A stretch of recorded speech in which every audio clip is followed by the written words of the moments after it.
Hi there, this is Dr. Hughes again. We are continuing our journey through the harmony of the Gospels. And we have recently, in the last video, completed discussing the conception of Jesus and John the Baptist and John the Baptist's birth. And now we're to the birth of Jesus. We were in the book of Luke, a large part of Luke we went over, of chapter 1. We went over basically the entirety of chapter 1. And now, we'll point out some things here that Luke included that Matthew didn't, Matthew included that Luke didn't. And it's mainly because they have different themes, different points of view, different things they're trying to accomplish, different audiences, that kind of thing, as we've discussed before. So, as a review of the timing, if this is happening in the conception of John the Baptist and his birth happened in 3 BC, and I believe he was probably conceived in the spring, probably the month of Nisan, the Jewish month of Nisan, in 3 BC. Therefore, 6 months pregnant, Elizabeth would have been in the 6th month of the year, of the religious year. That placed the conception of Jesus at her 6th month. Mary conceived when Elizabeth was 6 months pregnant. That would put Jesus' conception in September 10th, 11th of 3 BC. And again, we will begin to show all this, why 3 BC. But I have another video that I'm going to link again below in the description that goes into that in detail. That's a Star of Bethlehem series that I went through to show the astronomical phenomenon that causes me to think this. Among other things, which we'll also review here when we get to later on in Luke. But if Jesus was conceived in September of 3 BC, that would have been around Rosh Hashanah, Tishri 1, and that would place the birth of John the Baptist 3 months later in December, maybe closer to Hanukkah. Now we know that Mary, according to Luke, had been with Elizabeth for 3 months, as it says here in Luke 1:56. So Mary showed up when she was first conceiving, and John the Baptist was 6 months in the womb of Elizabeth in September, I believe in 3 BC. She stayed 3 months and probably left in December of 3 BC, at which time I would kind of perceive it as Matthew picking up where Luke's leaving off. So that's why I'll throw Matthew in here. So Matthew 1:18 through 25. Again, this is the harmony of the Gospels. We're going through all four. I again use Luke kind of as my central point, and it most of the time makes sense to do that. Now, the birth of Jesus Christ was as follows: when his mother Mary had been betrothed to Joseph, before they came together, she was found to be with child by the Holy Spirit. To me, it seems like that would have been, because she and Joseph are not married at this point. Joseph is probably not around her a lot. And so she's over there with Elizabeth, completing the last trimester of Elizabeth's pregnancy, helping her and getting her here to the point of having the baby, and probably provided help when that happened, when John was born. So Joseph hadn't really seen her, yet Mary conceived 3 months before she left and probably returned to Joseph at that point. Again, Joseph is still in Nazareth. Mary returns, and now she's showing. She was found to be with child by the Holy Spirit. Now, Joseph doesn't know it's the Holy Spirit that did this, and he's a righteous man and didn't want to disgrace her. And so he realized, I probably can't marry her at this point. So he was going to send her away quietly. He had no reason to. You're not going to immediately think, oh, the Holy Spirit did this. God did this. He's wondering if something else happened. Some other man, of course. But as he was considering this, an angel appears to Joseph in a dream and says, Joseph, son of David. Now I'm going to bring that out. This is Matthew talking. And Matthew's got the angel coming to Joseph. Luke had an angel coming to Mary. And that's another kind of reason I think it's logical to conclude the genealogy of Luke is going through Mary, And the genealogy of Matthew's going through Joseph. Matthew focuses on Joseph even here. Luke does a lot of focus on Mary. We just went all the way through that already. That was all in Luke when we were discussing the angel coming to Mary and Mary and Elizabeth, that kind of thing. Even Mary's prayer and that's also in Luke. And here we got Joseph, son of David. Now Matthew was focusing on the kingship of Jesus, that he was bringing in the kingdom of God. Therefore, Jesus has to be of the tribe of Judah. And, you inherit your kingdom from your father. So, son of David, David is the king of Israel. That's the source of the kingdom that, everyone looks back to as the ideal king. In a messianic sort of way, son of David is predicting the coming of Messiah. And so Joseph is focused on for that reason by Matthew. So it's a messianic reference to Joseph, in that Joseph, you are helping to bring the Messiah into the world. Do not be afraid to take Mary as your wife. The child who has been conceived in her is of the Holy Spirit. She will bear a son, and you shall call his name Jesus. Just as Gabriel, this as the angel instructed Mary to call him Jesus, so he also instructs Joseph to call him Jesus, for he will save his people from their sins. Now this took place to fulfill what was spoken by the Lord through the prophet. And again, Matthew focuses on the prophecies. A virgin shall be with child, and shall bear a son, and they shall call his name Emmanuel, God with us, meaning God with us. Isaiah 7 and 9. That sentence there is Matthew combining Isaiah 7:14 and 9:6 through 7. This discussion of God with us. So Matthew's making a commentary. The Messiah here is God in the flesh. It's an incarnation here. That's why we're talking about him being born and connecting with God with us. So Joseph awakes from sleep. Apparently this was a vision in his sleep. Did as the angel of the Lord commanded him and took Mary as his wife. He kept her a virgin until she gave birth to a son. I think that's an interesting sentence right there, meaning that after she gave birth to Jesus, they would have had normal husband and wife sexual relations. And we know Jesus had siblings down the road. So Mary's not a perpetual virgin. She was only a virgin until, that word until means there's a time when she wasn't in the future after this event. And so she did not remain a virgin with Joseph. So kind of went over this already, I believe. Go to the next slide. Now, back to Luke. It's Matthew discussing, going over the birth of Jesus real quick there. Now Luke goes into a lot more detail around the birth of Jesus. Luke is a Gentile, and this was very important to him, to kind of put a historical context, especially for his audience, to make sure they understood this is a historical event, which is why I focus on it as well, and like to try to use Luke to help me put it on a timeline, like historically, which is what I've done in the previous video, and I'm going to keep on going with this, and see that referenced again below in the description. Here's Luke saying, in those days a decree went out from Caesar Augustus that a census be taken of all the inhabited earth. And this was the first census while Quirinius was governor of Syria. Now notice that Luke focuses on, he uses the phrase first census. So that implies that there's more than one. And that's going to be an important point here in a minute. But take note of that now. And everyone was on his way to register for the census, each to his own city. And I'll stop there. Most people were born and died in the city of their birth. So you don't have people traveling all over the country. They didn't have the means usually to travel and move and leave. They stuck around family. They married cousins and things like that. They didn't leave their towns.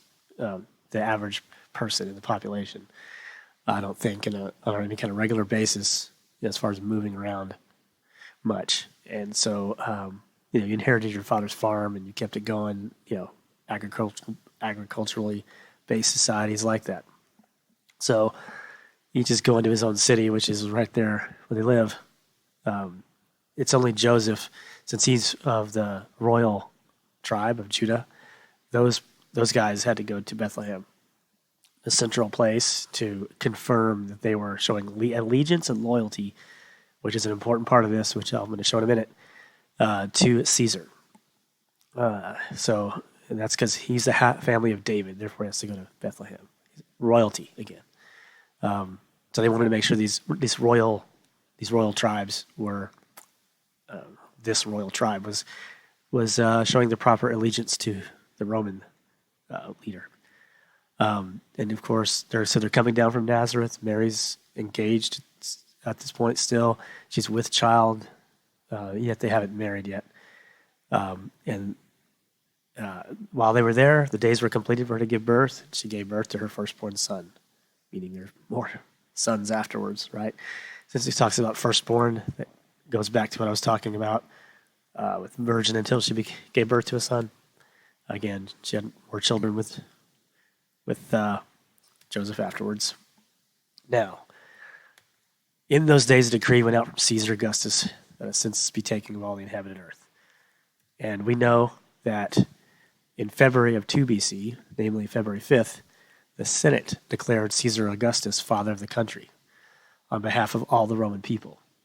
And Josephus indicates that this was a declaration that then probably involved a census that even some Jews resisted, which I'm going to show here in a minute. So Occam's razor, if you know what that means, that's just kind of the most logical, most straightforward conclusion is probably correct. That would dictate probably that's what we're talking about here. We know that happened in 2 BC, just at the beginning of 2 BC in February. We know that's when that went out. And thereafter, they were making sure that everyone's showing fealty to the king, to the Caesar, in all the Roman lands. And so it finally trickles its way down to Judea. And that's why it takes a few months, I would say. So no surprise if Jesus was conceived in September of 3 BC. 9 months later, that'd be June of 2 BC for his birth. And a few months after this February event, you have a census taking place. I think it's all interrelated. It's the same thing. If you're going to have people coming down and declare fealty, you're going to count them as well. It's a time to do a census. So that all matches with this event in February 2 BC.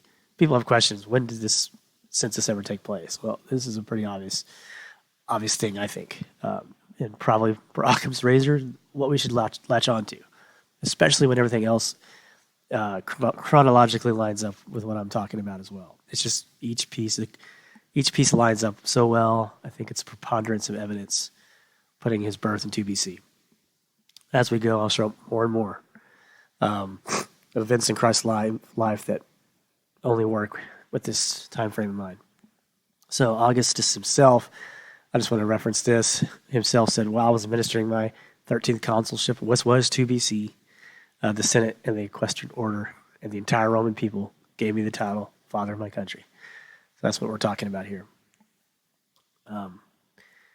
Now, Josephus mentions this, which I'll get to in a minute. But I haven't actually quoted, so I'll wait till I get there. Now, what about this Quirinius individual? Was he actually governor of Syria in 2 BC? No, it was another guy, Saturninus.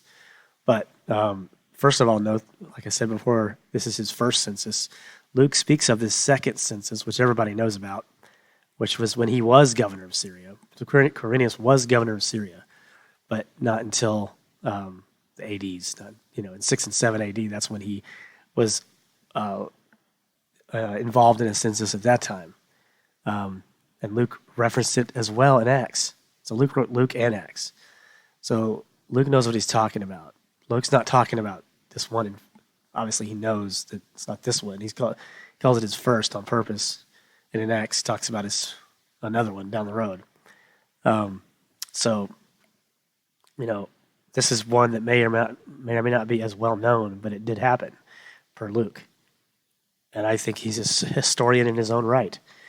But also, the word governor doesn't have to mean governor in the same sense we use it. So Saturninus could still be governor of Syria, while hegemoneo can be used to mean governor or ruler or leader or procurator. Depends on the context. So in the English, it has governor, but it doesn't have to. The Greek refers to any of that. It's more of a general term, this Greek word that Luke has chosen. So Luke probably didn't mean governor in that sense. In fact, Justin Martyr, which was an early church father in 2nd century AD, clarified some of this and tells us that he had access to Roman historical records that we don't now, but he did.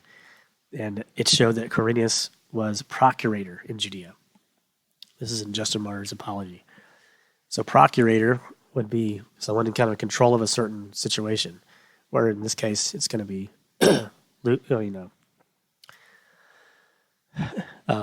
Quirinius is hailing from Syria, but he's down in Judea as procurator over this census. So that's kind of what he's doing there. But he's still from Syria. We don't have to say governor based on the Greek. We could just as easily say procurator. And Justin Martyr clarifies it for us. Justin Martyr's close to it. 2nd century AD is not as far as we are from it. So that's, I want to also point out Tacitus, which is just a historian talking about procurators. It says, each province had its equestrian procurator who in the eyes of the provincials was almost as important as the governor himself. So Luke was considering Quirinius the important figure to speak of, hailing from Syria, procurating over this Judean portion of the census of Augustus Caesar, declaring, probably the same thing that's declaring him father of the country. Because again, Luke mentions Augustus Caesar. A decree went out from Caesar Augustus. And that's important too. It just wasn't Herod or somebody, it was Caesar. And Luke is focusing on the individual who acted in lieu of the governor, i.e. Quirinius. But still saying this guy's hailing from Syria. And later on, Quirinius in Syria takes over as governor. Probably he had to work his way to the top, and this is one of the ways he did. He showed he could handle something like this a few years prior. So, it makes sense. There's no reason not to think this. Kind of went over that as well. Now, this is what I was referencing in Josephus. Josephus does mention this time frame in the 4 to 2 BC range, based on where Josephus is in his history. This is Josephus's Antiquities. So he said there was a certain sect of Jews who valued themselves highly and in favor with the women of Herod's court. They were called Pharisees. Their men had it in their power to control kings, extremely subtle and ready to attempt anything against those they didn't like. Well, that's true. Pharisees were like that with Jesus, certainly. They didn't like him, and they had power to go against him. Josephus is here attesting to that kind of independently of what we're talking about, but we'd like to point that out. So when the whole Jewish nation took an oath, what is it talking about here? It's talking about this, got to be talking about the same thing in 2 BC that was issued by the Senate to declare Caesar father of the country. This oath to be faithful to Caesar. So again, Josephus is talking about it. And to the interest of the king, these men, these Pharisees, there's 6,000 of them refused to swear. They kind of put up a resistance because they didn't want to swear Caesar to be almost deified king. So I think that's just an important point to bring out. So there's a lot of historical reasons to believe that we shouldn't ignore the fact that this is too close. This declaration of Caesar as father of the country is too close to what is looking like Luke's talking about. We can't just throw it away. We probably should consider that and then deal with Herod's death.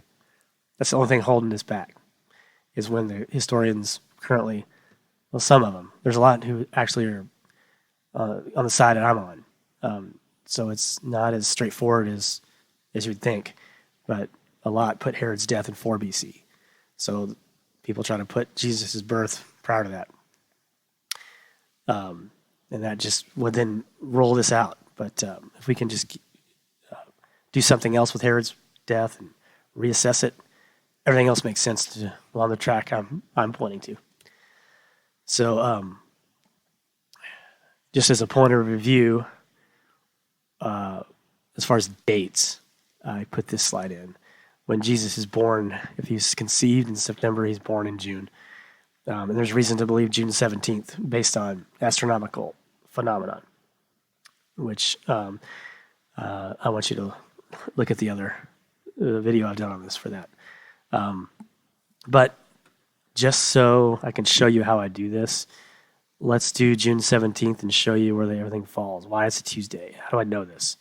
At least how do I come up with this Tammuz 15 and Tuesday of 2 BC? So there's this website here, and I've got it pulled up already. It's this one. And so you can put in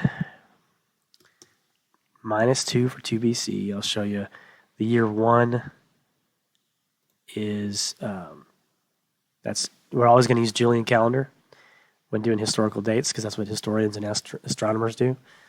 Year 1 and there is no year 0, but when you put in 0 here, it corrects it to 1. So that numerically fixes it so you can put -1 is 1 BC, -2 is 2 BC.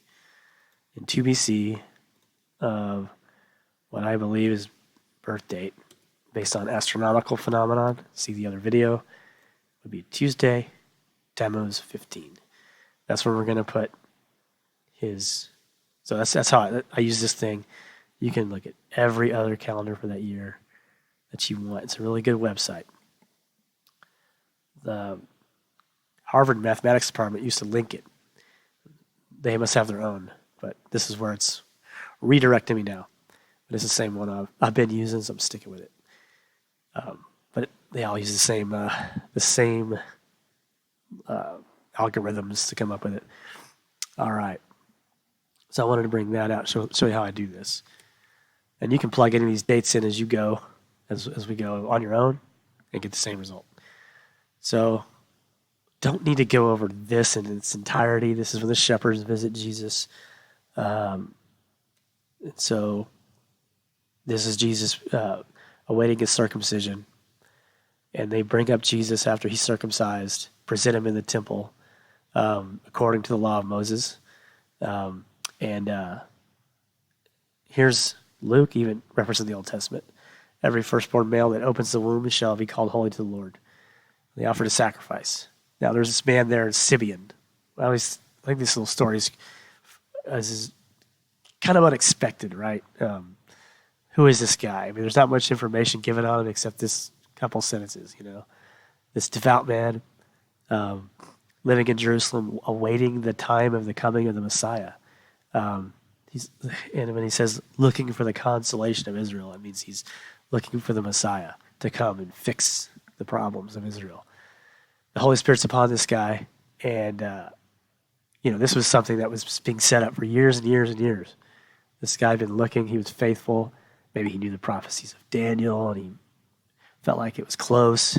So the Lord honors him for his seeking and valuing of this, and he reveals to him, hey, here he is. God shows him the Messiah as a baby.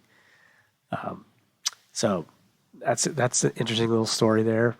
Down here, I'm just showing these dates again that I want you to go based upon the astronomical phenomenon, which I explained in greater detail in my other slide set. But he came in the spirit into the temple. There's Simeon again. In the temple, and when the parents brought the child Jesus to carry out for him the custom of the law, he took him into his arms, blessed God, and said, "Now, Lord, you are releasing your bondservant to depart in peace. According to your words, my eyes have seen your salvation, which you have prepared in the presence of all peoples, a light of revelation to the Gentiles." Isaiah 49, and the glory of your people Israel. So this is hearkening back. This guy's recognizing this is not just for Israel; it's for the world, all the world, Gentile and Jew, and it glorifies Israel. But of course, it gets the gospel out to the world, just as originally promised to Abraham, that he would bring his children would ultimately bring the Messiah, and all the nations of the world would be blessed, the Gentiles. And so his father and mother, Joseph and Mary, are amazed at these things being said about him. Simeon blessed him and said to Mary, his mother, "Behold, this child is appointed for the fall and rise of many in Israel, and for a sign to be opposed, and a sword will pierce even your own soul, to the end that thoughts from many hearts may be revealed." That's who this child is. You have to deal with him. I have to deal with him. Mary and Joseph, his own parents, had to deal with him He's beyond just them. He's greater than just any one of us or his own, little situation on earth. But he's something we all have to deal with. Every religion tries to deal with him in some way. Every cult seems to try to deal with him, usually in the wrong way. But it all reveals our thoughts. So I pray that you deal with him correctly and recognize who he really is. Now there's another individual. Again, this is another person we haven't heard about until now, never will hear about again. Anything we've ever been revealed. So there's this prophetess Anna, the daughter of Phanuel, of the tribe of Asher. She's old. I think she's 84. Yeah, and as a widow to the age of 84. She never left the temple, serving night and day, fasting and praying. And she comes up, recognizes what's going on, that the Messiah's here. And she was speaking about him to anyone who was looking for the redemption of Jerusalem. She had a very specific target audience in mind, those who are interested in the Messiah. Consolation of Israel, redemption of Jerusalem. Anna and Simeon, they kind of go together that way. Now here's Matthew. I'm going back and forth, aren't I? So we went from the birth of Jesus way back here. I just get it. Went to Luke. Here the census. Luke talked about. Then we've got this event, the shepherds doing their thing. We got these events in the temple and the recognition of Simeon and Anna. Now we're back to Matthew. So Matthew's like after Jesus was born in Bethlehem of Judea in the days of King Herod. So Matthew's the only one talking about the Magi coming. They follow his star. And Luke's bringing out these prophecies in Micah because he really wants to bring out these specific prophecies of the Messiah. He's going to be born in Bethlehem, etc. So I just want to bring out that Matthew's focusing on that. Luke didn't find it important. Luke's not got the same audience, So bringing out the Magi and their happenings with Herod wasn't on his plate, Didn't think it fit his theme, or his audience. Matthew did. So because it's not in Luke doesn't mean he didn't believe it or they didn't know about it or that he denied it. Doesn't mean any of that. It just mean it wasn't fitting his reason to be writing his book. Remember, these books are written by men who have purposes in mind. God's using them to get different perspectives on the same stuff and not repeat it too much. There are some repetitions, but there are a lot that aren't. Now, the things that looks almost exactly between the synoptics, which are Matthew, Mark, and Luke, when something looks like almost word for word, it often is word for word. Some people think they were using a common document they call Q. And maybe they were. Maybe there was some notes made that were compiled, and they all had access to it. They wanted to make sure they put that stuff in because somebody thought that was really important to compile. They all kept it in. And it's kind of a central point around which, to reset the timelines and stuff to match. It wouldn't surprise me at all if they were doing that. But they all also have their individual input, where Matthew had some things to say, and Luke, had his point of view for the chronology events. Things like that. So that's why you see what you see in the Gospels. Now, this is just talking about how they were told to get up out of there and go to Egypt. And again, he's showing all this because Matthew here wants to get the Old Testament mixed in, the prophecies. So I just skipped over a lot of that, but I dealt with it in detail in my other slide set on the YouTube video below. So look at that again, but I don't want to skip over the idea of the issue with Herod. So we know Herod's got a big involvement here at the time of the birth of Jesus in Bethlehem. And so what are we going to do with his timing of his death? Again, because people say 4 BC, and I'm saying he wasn't born in 4 BC. So the only historical data we have to go off to place Herod's death to begin with is Josephus, who was this Jewish writer in the 1st century AD. And he had his own biases and reasons for writing and points of view. He was trying to buddy up with the Romans and make sure he put it in a good light, trying to match things to what they wanted to see and hear. That's why he's kind of putting down the Pharisees when I just showed that. But Josephus is our only point of view. So, number one, it's hard to get too committed to any one idea based on just one guy, Josephus, because he could make mistakes. And I'm going to show you where he said conflicting things about the timing of Herod here and things in his events in his life that have to do with his death that time it out. So if he says conflicting things, there's room to take it a different route than the traditional 4 BC date for his death. We do know, so Josephus makes a big point to talk about a lunar eclipse that took place a few weeks before the death of King Herod. This eclipse happens a few weeks later. Herod dies, but Herod dies before Passover. So it's got to meet all that. That's in Josephus' Antiquities. So for people who say Herod died in 4 BC, there was a partial eclipse in March of 4 BC, very partial. It was kind of early in the evening too, so it'd be hard to see even and make much of, especially if it's partial. While on January 10th of 1 BC, there was a total eclipse. The other issue is in March 3rd, and in that year, 4 BC, March 13th is only 3 weeks removed from Passover. So Herod had to die pretty quick. And this event, this total eclipse in January 10th of 1 BC, which was total and later in the evening when it was dark and could be seen, that would be more, number one, memorable and worthy of commentary by Josephus, I think. And he gives you enough time for several other events to happen before Herod dies. And then get to his death. You got about 2 or 3 months to work with, which is, I'll show you. You need more time than what this March 13th one affords. That's just one thing. Now, I want to go over this. It's in Josephus that has to do with timing all this out with respect to Herod. So Josephus says 2 conflicting things, and I'm going to try to explain this well. First of all, he says, when Marcus Agrippa and Canonus Gallus were consuls at Rome on the 185th Olympiad on the 3rd month. So this is in his Antiquities, book 14, chapter 16, section 4. I have it called up here. So I'm in book 14. This is chapter 16, sections 2 and 4. Actually, it's not playing along. Let's find it. Book 14. This is where I want it. Yeah. So I'm in book 14 here, 2 and 4. I'm in book 14, chapter 16. So that's where to go look it up. It's free. You can see it yourself. But it's all in the same context.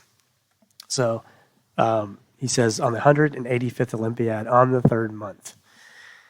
Now, he also says in section 2, that was in section 4. In section 2, he says that this same time frame was a sabbatic year. And so he's saying of the 185th Olympiad, that would be 37 BC. That translates to 37 BC on the calendar we know. And he says that's a sabbatic year, and he says there's a fast going on. And that fast is going to be, at that time of year, has to be talking about the Day of Atonement. And this is Josephus talking, so he's talking about the Jewish fasts because he's referencing it to the people of Israel. And so the unfortunate thing for what Josephus is saying here, we know that in 37 BC, the fast, since this was happening around the fast, this Day of Atonement, it fell on October 5th. Tishri 10 is always the Day of Atonement. Tishri 10. So the 3rd month counts from July, August, of an Olympiad. It starts in July. It's just the way it is. So July, August, September. If it's the 3rd month, it has to be September. So therefore, the fast would have to fall in September. And we know that in 37 BC, the 185th Olympiad, which was 37 BC, it falls in October. So let me prove it to you. I'm going to show you October 5th of 37 BC, and it'll say Tishri 10 on this thing. Minus 37, October 5th, October fifth. Calculate. History 10. So what if he's off a year because he's trying to get the Olympiads straight? That puts History 10 in September. I believe September 24th.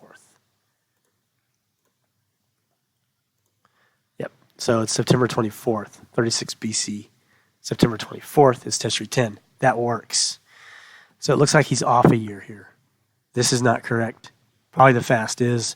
Therefore, we can't have, if it's the third month where the fast is at, it's probably the only thing incorrect is this thing, this 185th Olympiad. So I think we got to have it in 36 BC. And that matches some other things that are said. Namely, Josephus states that Herod died having reigned since he had procured Antigonus to be slain, which was in October of 36. In October of this event we're talking about that I'm now placing in 36 BC. So he reigned since he had procured Antigonus to be slain 34 years. If it's from 36 BC, 34 years you can see is landing in 2 BC, right? 36 BC plus 34. If it's 34 years in a day or 34 years and 11.9 months, that places it between October of 2 BC to October of 1 BC. Somewhere in there is when Herod dies. Okay, that's what it's saying. And that's that. So that's why I would say Herod's got to die in that time frame. And it makes sense if it's after an eclipse, it's got to be after January 10th of 2 BC. That's it. That's why I think that's the main reason I think this has got to be the way it is. There's also a copy of copies of Josephus prior to 1544 AD fixed or probably have the correct reading of timing out. Philip, his brother's king, Philip takes over and ultimately dies in the 22nd year, I believe, of Tiberius Caesar. While some the copies after 1544 say the 20th, but people are probably trying to fix it to some other ideas of when Herod was died. So here, when we fix what we just said before, I think you had people trying to fix Josephus. They recognize there's a problem with his timing, and so they try to fix it after 1544. But copies prior keep this kind of confusing situation where it says the 20th year in all those previous, that's when Philip died. That would have had to have been 36 AD in the 20th year of Tiberius Caesar. And so if you subtract 37 years, you ruled for 37 years back, that puts Philip taking over in 1 BC. So again, I think I said it wrong just a second ago. This eclipse was in January 10th of 1 BC. And so I think that's why we got to have it this way. Again, this would match if you take the oldest copies of Josephus before people start messing with it, trying to make it work. This is why I think Herod's got to probably be dying in 1 BC, not 4 BC. So again, this little window of time allows it between October 2 BC to October 1 BC. So I hope I didn't confuse anyone there, but you see the gist of what I'm saying. So I think it's good reasons to think. Also, here's all the things that have to happen between this eclipse and Herod dying. He starts to, what does he do? Like prior to the eclipse, what he had just done, he just killed all the children, 2 years old and younger, trying to kill the Messiah, trying to kill this king that's supposed to have been born that the Magi tipped him off to unwittingly. And so he's, after he kills them, this illness hits him, per Josephus in Antiquities here again. He says, first, this illness has to increase over time. Josephus, how much of this is true or not, that's not the important part. But it says his body putrefied and bred worms. I don't know what he's really happening to him, but I don't think he's breeding worms. But that's kind of how Josephus describes it.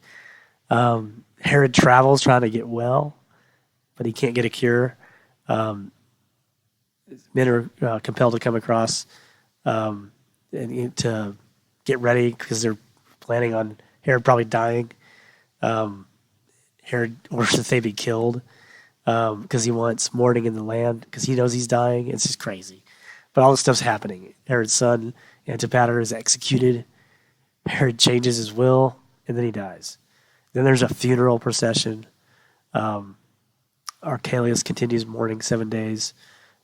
So all this happened. Everything in this list happened before the Passover. That's a lot to happen in just 2 or 3 weeks in 4 BC.